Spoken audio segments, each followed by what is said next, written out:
बोलो जयकारा बोल मेरे श्री गुरु महाराज की जय। सभी गुरुमुख प्रेमियों से सप्रेम जय सच्चिदानंद। आप प्रगटे इस जगत में जीव काज संवारने, शब्द नाव बनाए सुंदर दुखद जीव उबारने। तुझ आगे अरदास हमारी, जियो पिंड सब तेरा।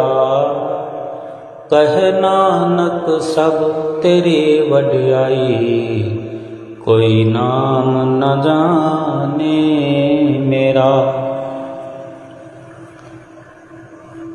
इंसान सोचता है कि सब दुख दूर हो जाएंगे तो मैं प्रसन्न हो जाऊंगा, मेरा मन प्रसन्न हो जाएगा। ये मन प्रसन्न होने वाला है नहीं। इंसान भ्रम में है। ये इंसान का भ्रम है, भुलेखा है कि मैं सभी दुखों को दूर कर सकता हूँ और सब दुख दूर हो जाने पर मैं अपने आप को प्रसन्न करूँगा, मेरा मन प्रसन्न हो जाएगा, खुश हो जाएगा। इसी इंतजार में ये जीवन की घड़ियाँ एक एक करके बीतती जा रही हैं और बीत जाएंगी। ये मन तो प्रसन्न होने का नाम ही नहीं लेता। हाँ, अगर मन प्रसन्न रख लिया जाए, मन को प्रसन्न कर लिया जाए तो दुख दूर हो जाते हैं। मन को प्रसन्न कर लो तो सारे दुख दूर हो जाएंगे। प्रसन्न मन ही दुखों का सामना कर सकता है, दुखों का मुकाबला कर सकता है और दुखों को हरा सकता है। वक्त बड़े कमाल का है। ये वक्त बड़े ही कमाल का होता है कि सबसे इंतजार करवा लेता है। आज हम देखें, अपने जीवन में देखें या किसी के जीवन में देखें, किसी से मिलते हैं, जुलते हैं, किसी से बात करते हैं, सब इंतजार कर रहे हैं। कोई दुख मिटाने में लगा हुआ है, कोई सुख पाने में लगा हुआ है। कोई दुख मिटने का इंतजार कर रहा है, कोई सुख मिलने का इंतजार कर रहा है। कोई वक्त को अच्छा करने में लगा हुआ है, कोई अपने अपने यत्न से वक्त को अपने अनुसार चलाने में लगा हुआ है।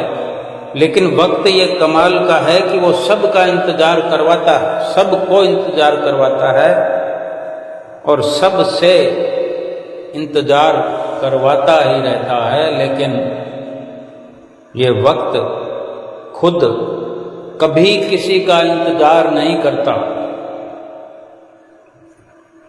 क्यों हम वक्त के अनुसार नहीं चलते? महापुरुष फरमाते हैं कि वक्त के अनुसार ही इंसान को चलना चाहिए। संसार की जितनी भी कार्रवाई है ये वक्त कुदरत के अनुसार चलता है। कुदरत की रचाई सारी रचना है, कुदरत का बनाया वक्त है। कुदरत ने ही इंसान को बनाया है, इंसान को भेजा है। कुदरत ने निश्चित किया है कि हमें क्या करना है। ये जो वक्त है, जिस वक्त को बदलने में हम लगे हुए हैं, हमारा कर्तव्य कुदरत ने ये निश्चित किया है कि पूरा जो वक्त मिला है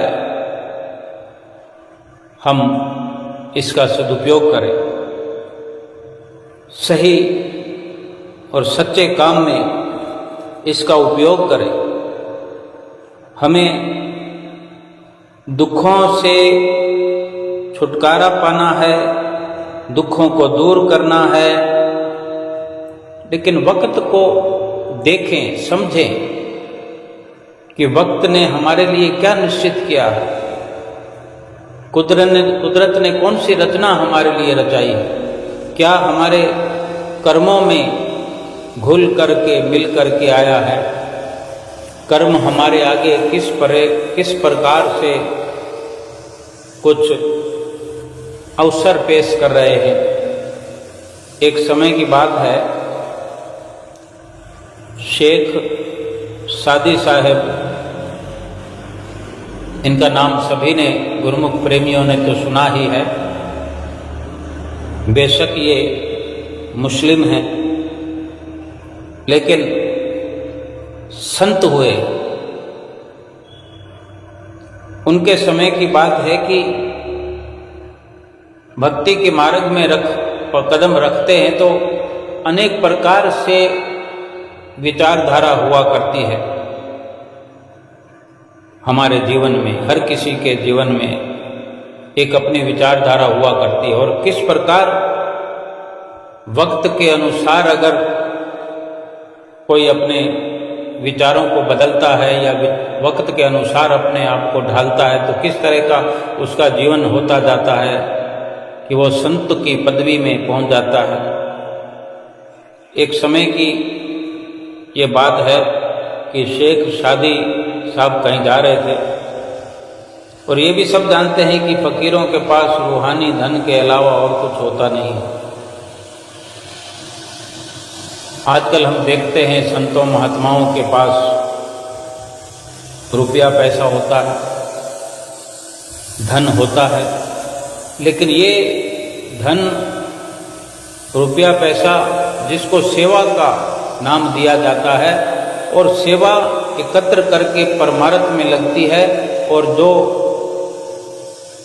धन के रूप में सेवा गुरुमुख प्रेमी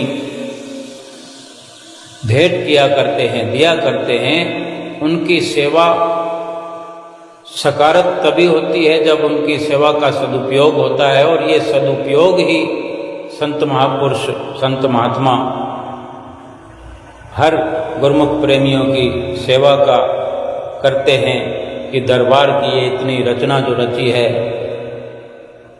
आगे से आगे बढ़ोतरी हो रही है, तो ये एक सेवा है, उनकी ड्यूटी है।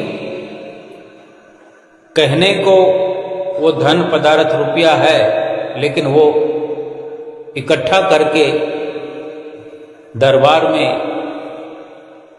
और उपकार में खर्च करने से ये सदुपयोग होता है, और गुरुमुख प्रेमियों के दुख दूर होते हैं, उनके जीवन में खुशहाली होती है, मन प्रसन्न होता है। ये कई तरीके हैं मन को प्रसन्न करने के, दुखों को दूर करने के। जो संतों महापुरुषों की शरण में जो आ गया है वो समझ पाता है, वरना इंसान का मन तो कदम कदम पर धोखा देता है।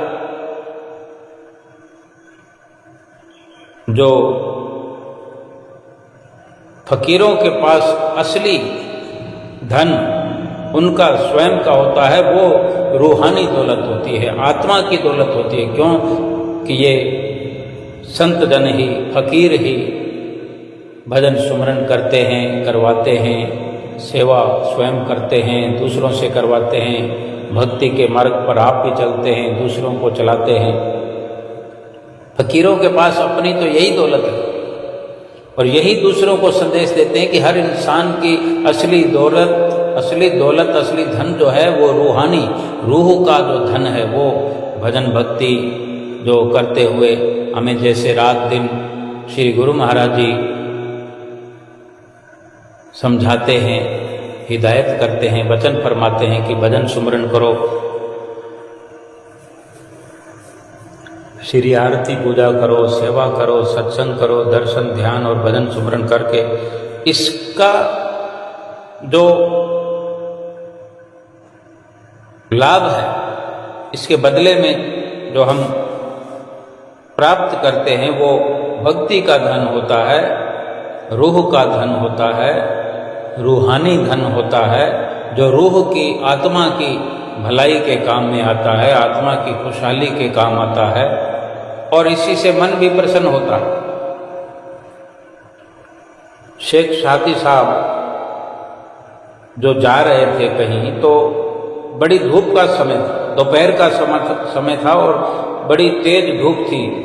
जैसे मई और जून में हम देखते होंगे कि इस वक्त जो ये मई और जून का समय है, वक्त है, कितनी गर्मी होती दोपहर के समय, मौसम जो है आग उगल रहा होता है। तो शेख सादी साहब जो चल रहे थे, पाँव में चप्पल नहीं थी। उस वक़्त तो शायद जूते भी न रहे होंगे, चप्पल ही बड़ी अहम हुआ करती थी। वो चप्पल भी शेख सादी साहब के पाँव में नहीं थी और नंगे पाँव ही धूप में चल रहे थे। चलते चलते जब पैरों की चमड़ी कुछ जलन महसूस होने लगी, पैरों में जलन होने लगी, तो शेख सादी साहब खुदा को उलाहना देते हुए कहते हैं कि हे खुदा, जैसे हम कहते हैं कि हे प्रभु, एक ही बात है। वो कहते हैं कि हे खुदा, इतनी धूप है तो रहम करके एक जूता तो दिला दो। वो फरियाद तो अपने मालिक से कर रहे हैं, खुदा से कर रहे हैं, प्रभु से कर रहे हैं। कोई गलत नहीं है, मालिक से मांगना कोई गलत नहीं है और ज़रूरत की वस्तु का मांगना कोई गलत नहीं है।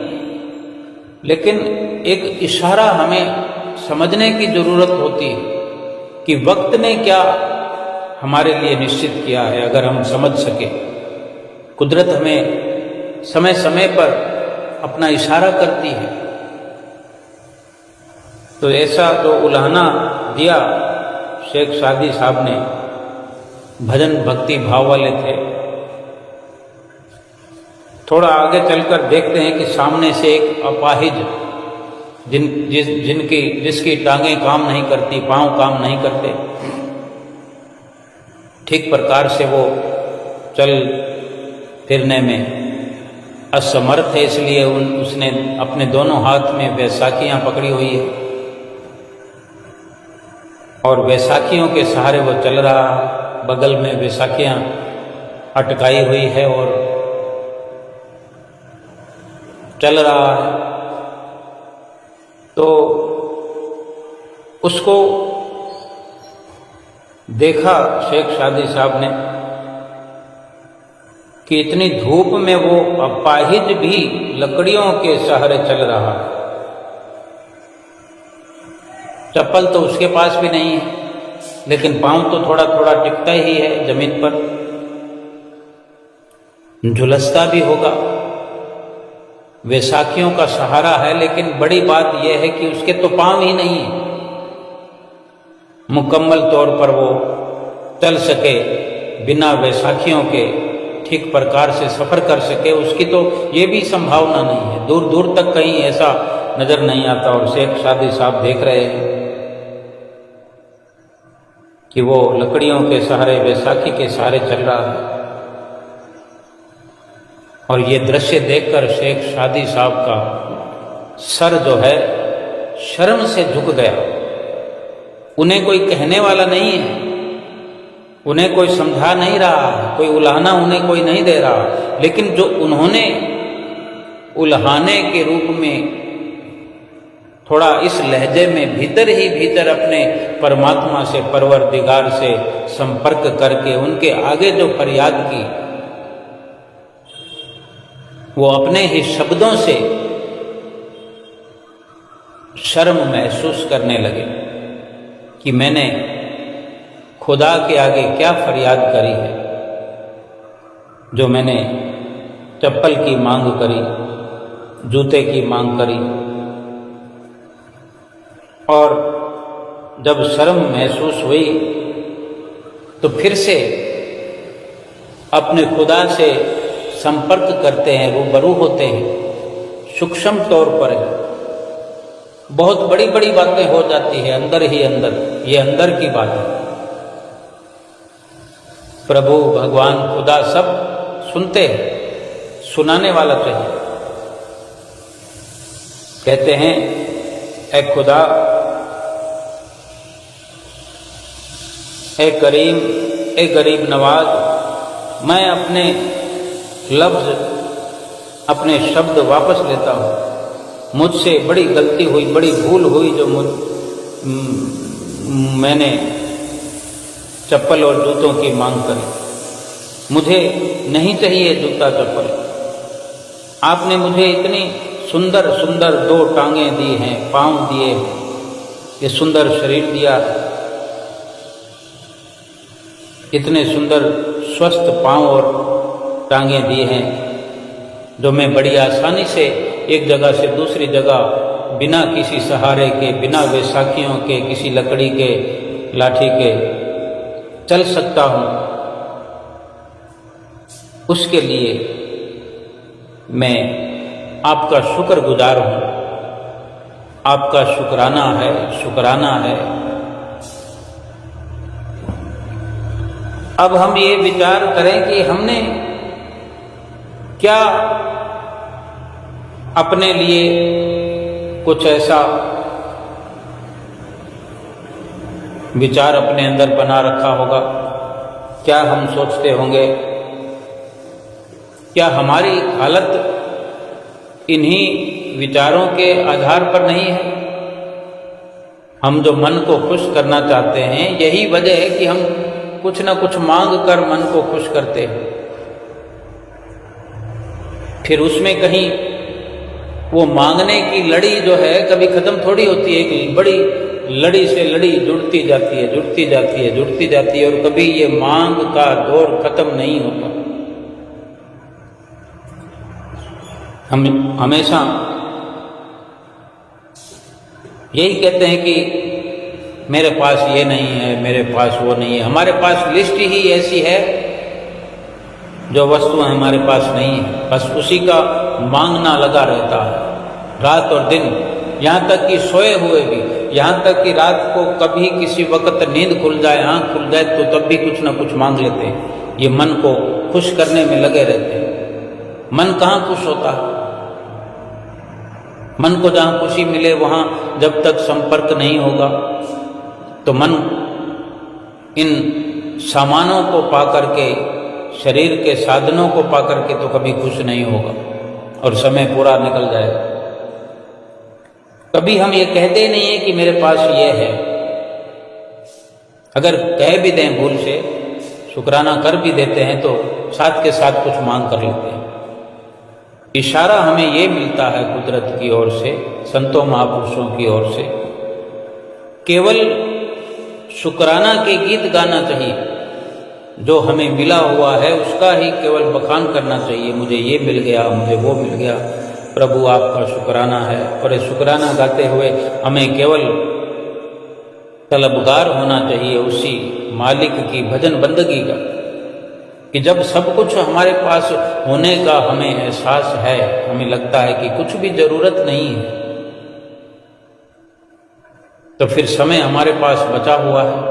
कुछ मांगना नहीं है, किसी प्रकार की चिंता नहीं है, कुछ जरूरत नहीं है, कोई कमी नहीं है, तो हम समय से तो खाली हो गए। तो समय का हम सदुपयोग कर सकते हैं भजन कीर्तन में। ये जो भगवान का भजन भक्ति का धन है, सरमाया है, इससे तो सारे दुख दूर हो जाते हैं। क्योंकि जहाँ इच्छा खत्म हो गई, कामना खत्म हो गई, जहाँ मांग खत्म हो गई, कोई मांग रही ही नहीं, तो शहनशाहों वाला जीवन हो गया। चाह गई चिंता मिटी, मनवा बेपरवाह, जाको कछु न चाहिए सोई शहनशाह। बताओ, जब हर प्रकार की चाहना मिट जाने से शहनशाही वाला जीवन मिलता है, तो क्यों ना हम अपनी चाहनाओं को, इच्छाओं को, कामनाओं को समाप्त कर दें। चाहना तो यही होनी चाहिए कि ये भगवान की भजन बंदगी के लिए अवसर मिला है, वक्त मिला है। कुदरत ने ये वक्त दिया है, कुदरत ने ये शरीर दिया है, कुदरत ने ये श्वास दिए, लेकिन हम तो इस प्रकार ही अगर हर वक्त ऐसा विचार बनाकर रखेंगे कि अभी घर में सोफ़ा सेट नहीं है, घर में टीवी नहीं है, अगर है तो वो पुराने वाला है। अभी सब लोगों के पास ये बड़ी बड़ी स्क्रीन्स वाली दीवार पर लगने वाली टीवियाँ हैं, या फिर हम कहते हैं कार नहीं है हमारे पास। अपनी घरवाली को, पत्नी को गहने पूरे नहीं हैं, क्योंकि मन ये कहता है कि पत्नी को खुश करो, मन ये कहता है कि बच्चों को खुश करो, मन ये कहता है खुद को खुश करो। जिन जिन से हम जुड़े हुए हैं घर में, वो भी खुश हो जाए, वो भी खुश हो जाए। ये इसके पीछे हमारा स्वयं का अपना मन है। ये मन ही है जो ये सारे प्रोजेक्ट खड़े करता है, इनको पूरा करने में लगा रहता है। और ये मन किसी भी प्रकार से जीव को एकाग्रचित होने नहीं देता। कहीं शादी में जाते हैं तो पहला उलाहना पत्नी का होता है, बच्चों का होता है। हमारे पास कपड़े नहीं हैं, सैंडल नहीं है, जूते नहीं हैं, कई प्रकार के सेंट हैं, क्रीम्स हैं, हम लगाए बिना जा नहीं सकते। अगर कभी हमने विचार किया हो कि जिस मकसद के लिए जा रहे हैं हम उस मकसद को भुला बैठे।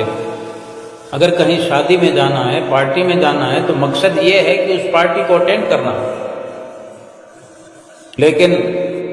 लेकिन हम उस मकसद को छोड़ करके इतने सवाल खड़े कर देते हैं।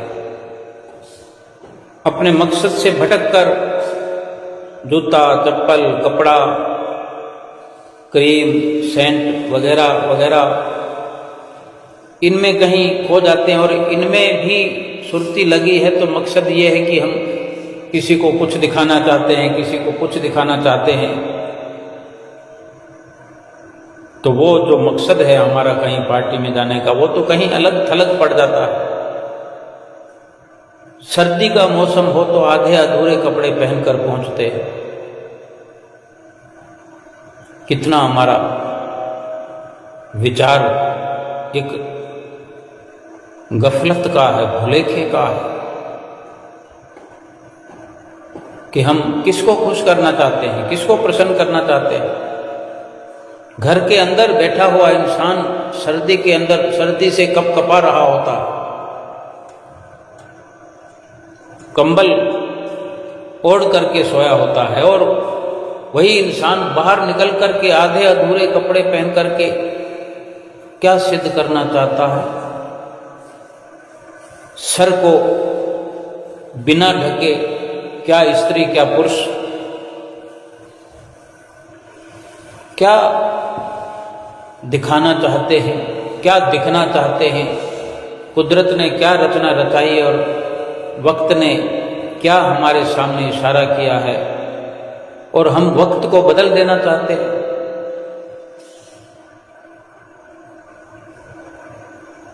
ये जो हम कहते हैं कि ये नहीं है, ये नहीं है, ये मिल जाए, वो मिल जाए, ये मन की ना मिटने वाली भूख है। ये कभी भूख मन की नहीं मिटती। चाहे हम समुद्र को पी जाएं, पर्वतों को खा जाएं, बड़े से बड़े पहाड़ों को खा जाएं, ये मन जो है इसका पेट कभी भरने वाला नहीं है। ये कब तक मन खुश नहीं होगा, कब तक ये मन का पेट नहीं भरेगा, ख्वाहिशों से ये कब तक खाली नहीं होगा, जब तक नाम की, भजन की, सुमरन की खुराक को नहीं खाएगा। जब ये नाम और सुमरन की खुराक खाएगा तो धीरे धीरे धीरे इसकी भूख कम होते होते होते होते ये मन तृप्त हो जाएगा, और जब तृप्त हो जाएगा तो खुश हो जाएगा। फिर कोई मांग ही नहीं रहेगी, क्योंकि हमें मिला हुआ तो बहुत कुछ है। एक छोटे बच्चे को भला माता पिता कितनी वस्तुएं दिलाते हैं, अपने आप दिलाते हैं बिना मांग के। एक ऐसी घड़ी होती है, ऐसा वक्त होता है कि बच्चा कुछ मांग भी नहीं सकता, बच्चा कुछ जानता भी नहीं कि मेरे लिए क्या ज़रूरत है। एक बच्चा अगर बाहर चलता है तो धूप में चलने की जिद करता है, तो उसके जब तक पाँव जलते नहीं हैं तो उसको ये पता नहीं है कि मुझे पैरों में कुछ पहनना है कि नहीं पहनना है। जब तक वो खिलौने देखता नहीं है तब तक कुछ मांगता नहीं है। लेकिन उसको देखने से पहले, ज़मीन पर चलने से पहले, किसी धूप का, गर्मी का या कुछ खाने का, पीने का एहसास होने से पहले माता पिता उसका जो बंदोबस्त करते हैं, हर प्रकार का बंदोबस्त करते हैं, बिना चाहे बिना मांगे। ज़रूरत तो माँ बाप पूरी करते हैं, लेकिन वो जब समझदार होता है तो फिर वो मांग शुरू कर देता है, मुझे ये चाहिए, मुझे वो चाहिए, ये ठीक है, वो ठीक है। तभी से फिर ये परेशानियों का दौर जो है शुरू हो जाता है। ये गिनती शुरू हो जाती है कि ये नहीं है मेरे पास, ये नहीं है, ये नहीं है, ऐसा होना चाहिए, वैसा होना चाहिए। वक्त को अपने हिसाब से चलाना शुरू करते हैं। फिर कोई माँ बाप कितनी एक ज़रूरतें बच्चों की पूरी कर सकता है? कोई भी माँ बाप ऐसा नहीं दुनिया में आया जो अपने बच्चों की हर ज़रूरत पूरी कर सकता हो। कहीं ना कहीं माता पिता का प्रयास रुक जाता है, कहीं ना कहीं अटक जाता है। देखो, जहाँ सोने और चांदी की खदानें हैं, जिनके पास अंबार लगे हुए हों, वहाँ भी कोई ना कोई ऐसा वक्त आ जाता है कि औलाद माता पिता के विचारों के प्रतिकूल चल करके माता पिता को नाराज कर देते हैं। कहीं ना कहीं वक्त ने कुछ निश्चित किया हो बेशक, लेकिन हम चाहकर वक्त को नमस्कार तो नहीं करते, वक्त को स्वीकार तो नहीं करते कि वक्त ने जो रचा है, जो रचना रचाई है, कुदरत ने जो निश्चित किया है हमारे लिए, वही हमारे लिए सही है। बड़ी बात तो ये है कि कुदरत ने हमें बनाया है भजन बंदगी के लिए, भगवान का नाम जपने के लिए संसार में भेजा इसलिए है। रोज सत्संग हम सुनते हैं, रोज का रोज सुनते हैं।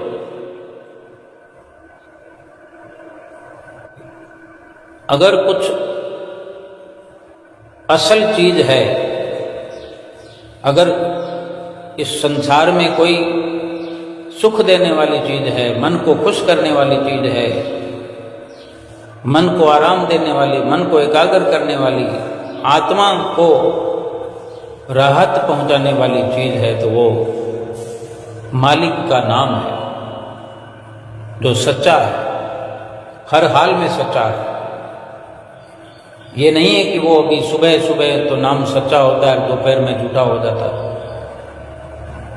कहने के तो किसी मुर्दे के साथ, किसी अर्थी के पीछे जाने वाले लोग बखूबी कहते हैं, गला फाड़ कर कहते हैं कि राम नाम सत्य है,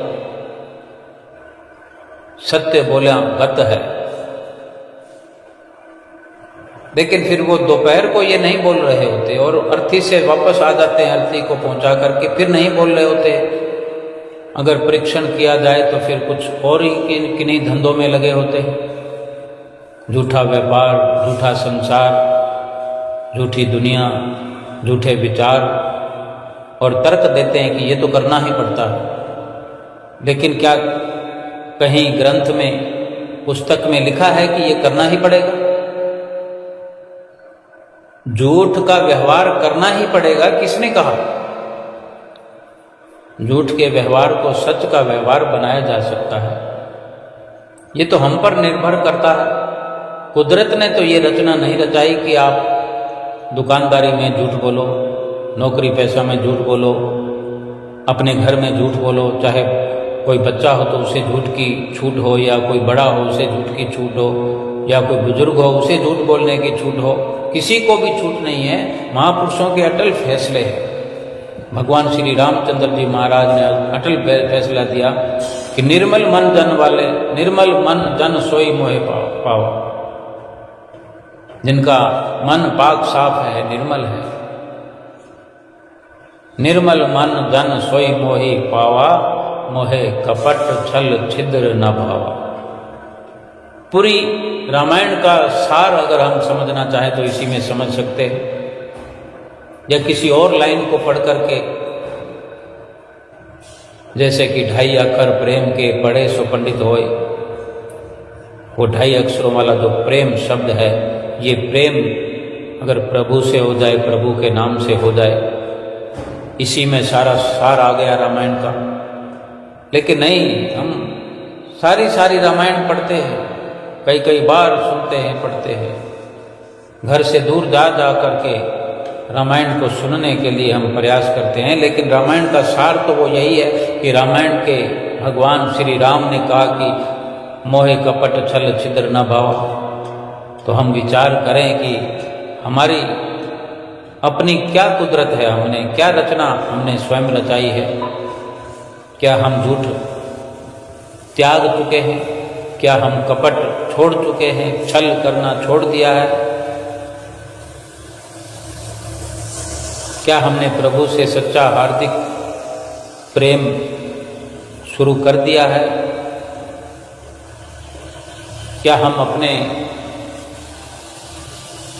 जीवन में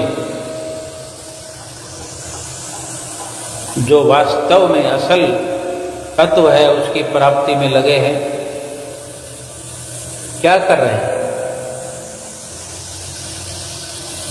शरीर को खिला रहे हैं, पिला रहे हैं।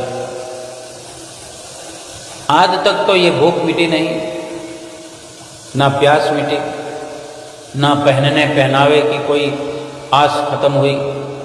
महापुरुष फरमाते हैं जितनी रचना कुदरत ने की है हमारे लिए, ब्रह्मा विष्णु महेश लगे हुए हैं हर जीव के लिए, हर इंसान के लिए, इनकी उदर पूर्ति के लिए न्याय संगत कार्य उन्होंने किया है। हमारे प्रारब्ध के अनुसार हमें सब कुछ दिया है। कोई भी भूखा नंगा नहीं है दुनिया। हो सकता है एक घड़ी प्रारब्ध के अनुसार कोई ऐसी रचना सामने आ जाती है, ऐसा दृश्य सामने आ जाता है, लेकिन तुरंत व्यवस्था हो जाती है। देर सवेर सब कुछ इंसान को मिल रहा है। जिसका घर नहीं है, कोई झोपड़ी नहीं है, उसको भी कहीं ना कहीं गुजारा करने के लिए इस दुनिया में जगह मिल जाती है। खाने के लिए व्यवस्था हो जाती है, पहनने के लिए व्यवस्था हो जाती है। वो सब अपने कर्मों के अनुसार है, और ये खेल तो कर्मों के अनुसार ही चलेगा। हमने अगर बीज बोया है तो बीज के अनुसार फसल तो हम ही को काटनी होगी। कोई ये ना सोचे कि मैं जिस प्रकार एक अपनी रचना रचा करके जो मर्जी करता रहूं। अगर हम जो मर्जी कर सकते हैं, अगर हम बीज बो सकते हैं, तो फिर क्यों हम पाप कर्मों के बीज बोएं? क्यों ऐसा सोच विचार रखें? किसी को दुख दें, किसी के लिए हम बुरा सोचें? क्यों ऐसा कार्य हम करें? क्यों ऐसे कर्म करें? अगर करेंगे बीज रूप में ऐसी विचारधारा को लेकर कुछ इस प्रकार के हम कर्म करेंगे, तो फिर उसको फसल के रूप में काटना भी पड़ेगा। बोया पेड़ बबूल का तो आम कहाँ से होए? कांटों वाले अगर कर्म करेंगे, लोगों को दुख देने वाले कर्म करेंगे, इस संसार के अंदर हम जब से भी आए हैं, हम विचार करें कि हमारी कैसी सोच है, कैसी हमारी विचारधारा है। होना to ये चाहिए कि अगर कोई बुरा करता है हमारे लिए तो हम उसके लिए भला ही करें।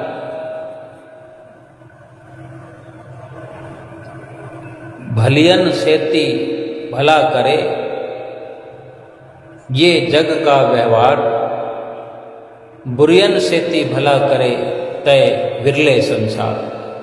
यानी भला करने से तो संसार में भला करने वाले बहुत मिल जाते हैं, लेकिन बुरा करने वाले के साथ भला करे ऐसे विरले विरले इस संसार में संतों के से विचारों वाले कम से कम हुआ करते हैं, जो भगवान को प्यारे होते हैं, जिनका मन निर्मल हो, जिनके विचार पवित्र हों, जो भगवान से प्रेम करने वाले हों। भगवान भी तो उन्हीं को चाहता है। जब ऐसा वक्त आता है जीवन में कि ये मन भजन सुमरन में लगता है, नाम और सुमरन की खुराक एकत्र करता है, अपने लिए तैयार करता है, नाम और सुमरन की खुराक को इकट्ठा करता है, आत्मा तक पहुंचाता है, आत्मा तृप्त होती है, ये मन भी तृप्त होता है, तब दशा बदल जाती है। दशा और दिशा दोनों बदल जाती है। एक अच्छी सोच उभर कर आती है और मन संतोषी हो जाता है, हृदय में संतोष डेरा डाल लेता है। तो जब ऐसी घड़ी आती है, ऐसे जब हालत बदल जाती है, तो हर वक्त जीव यही विचार करता है कि मेरे पास सब कुछ है। अपने प्रभु परमात्मा से, अपने खुदा से, अपने इष्ट देव सतगुरु से सूक्ष्म तौर पर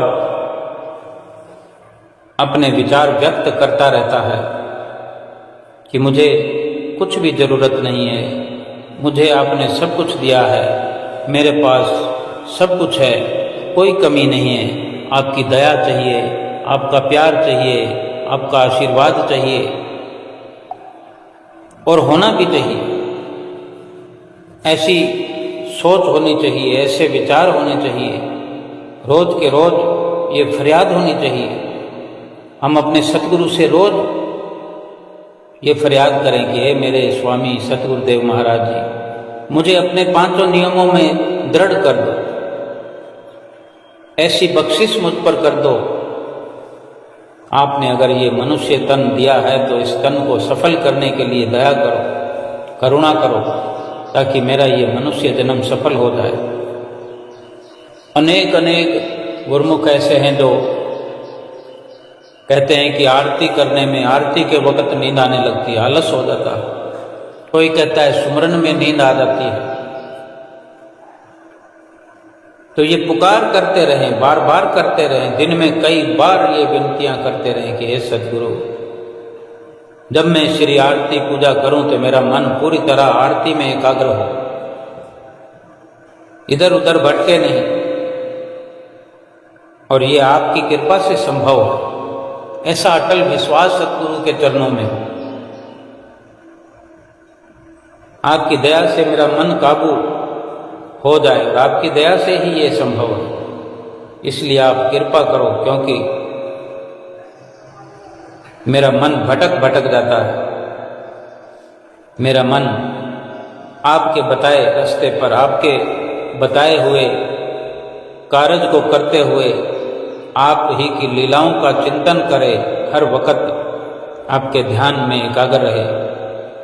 एक एक शब्द पर मेरा मन टिक जाए, मेरा ध्यान एकाग्र हो जाए और हर वक्त आपको याद करे, आपका स्मरण करे, ऐसी मेरी धारणा बना दो। ऐसी दया करो कि मैं आपको कभी विसरूं ही नहीं, आपको विसारूं नहीं और आप भी मुझे कभी भुलाए नहीं। ऐसी करुणा मुझ पर बनी रहे, ऐसी प्रसन्नता मुझे दो और आप भी मुझ पर प्रसन्न हो जाओ। अक्सर गुरुमुख प्रेमी अपने को, अपने मन को एकाग्र नहीं कर पाते, जो सुमरन में भी मन भटक जाता है, आरती पूजा में मन भटक जाता है, क्योंकि बड़ी बात यह है कि हम संसार में अनेकों काम ऐसा करते हैं जिसमें मन लगा रहता है। 3-3 घंटे की फिल्म देखने के लिए जो जाते हैं, कैसे मन एकाग्र रहता है? 3 घंटे बैठे रहते हैं। आज नहीं तो हम किसी वक्त जाते होंगे, अगर नहीं भी गए हैं तो घर में टेलीविज़न के सामने कोई सीरियल देखते हैं, नाटक देखते हैं, आधा घंटे के, 20-20 मिनट के हैं, तो कितने ढेरों सीरियल एक के बाद एक निकल जाते हैं, लेकिन हमारा मन नहीं भटकता। इतना कि खाना खाने के लिए भी अगर आवाज़ आती है कि खाना खा लो, खाना खा लो, तो भी दिल करता है कि अभी एकाग्र चित्त से ये सीरियल देखता रहूं, फिल्म देखता रहूं, और नहीं तो समाचारों में लगे हुए हैं। हम दिल्ली में बैठे हैं और बंबई के समाचार आ रहे हैं, राजस्थान के समाचार आए हैं, पंजाब के समाचार आ रहे हैं, ऐसे ऐसे विचित्र समाचार आते हैं, विदेशों के समाचार हम देख रहे होते हैं। खाने की भी सुध नहीं है। ऐसा मन लगाकर क्या मन अपने आप लग जाता है? मन को ये जीव लगाता है तभी लगता है जिस चैनल को हम खोल करके देखते हैं टीवी में से, वही तो हम देखते हैं। अगर हम चैनल बदल दें, अपने विचारों के आधार पर कोई सत्संग का चैनल लगा ले, फिर मन उबने लगेगा। या अपने हृदय के अंदर जो हम अपने विचारधारा के अनुसार सुमरन की शुरुआत करें, फिर मन भटकने लगता है, फिर कभी इधर दर्द होता है, कभी उधर दर्द होता है, एक सार बैठ भी नहीं सकते। अच्छे भले हों, चंगे भले हों, तब ये बात है कि बैठने में दिक्कत होने लगती है। लेकिन जो गुरुमुख प्रेमी भजन सुमरन के दीवाने हैं, भजन सुमरन की ख्वाहिश वाले हैं, भजन सुमरन में अपने मन को लगाने वाले हैं, लगा कर रखने वाले हैं, उनको ये शिकायत नहीं है कि मन भटक जाता है, बल्कि मन खुश रहता है। और मन की खुशी का राज ही यही है कि वो सुमरन में लगा हुआ है, भजन भक्ति में लगा हुआ है, वो मन तृप्त है, उनकी आत्मा भली चंगी है, आत्मा को राहत है, आत्मा को परमात्मा से मिलने की जो चाहत है वो पूरी हो रही है। भला जिस आत्मा को परमात्मा से मिलने की जो चाहत है वो पूरी हो रही हो, वो संसार में उसका मन क्यों भटकेगा?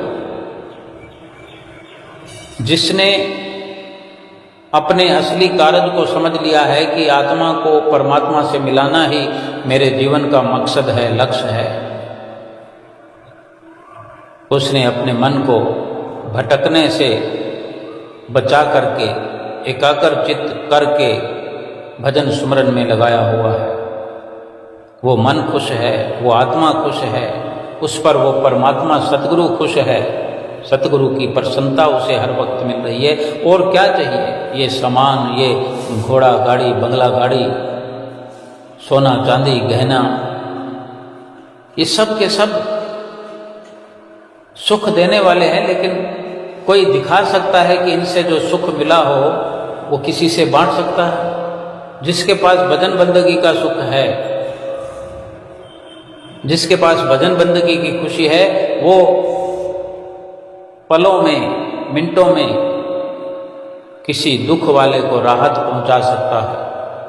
हाथों से कुछ देना नहीं है, कुछ किसी की जेब में डालना नहीं है, लेकिन ये खुशी जो भजन भक्ति वाले किसी को देते हैं वो दिखाई तो नहीं देती, लेकिन दिल खुश हो जाता है, उनका आत्मा प्रफुल्लित हो जाती। सतगुरु हमें क्या देते हैं भला?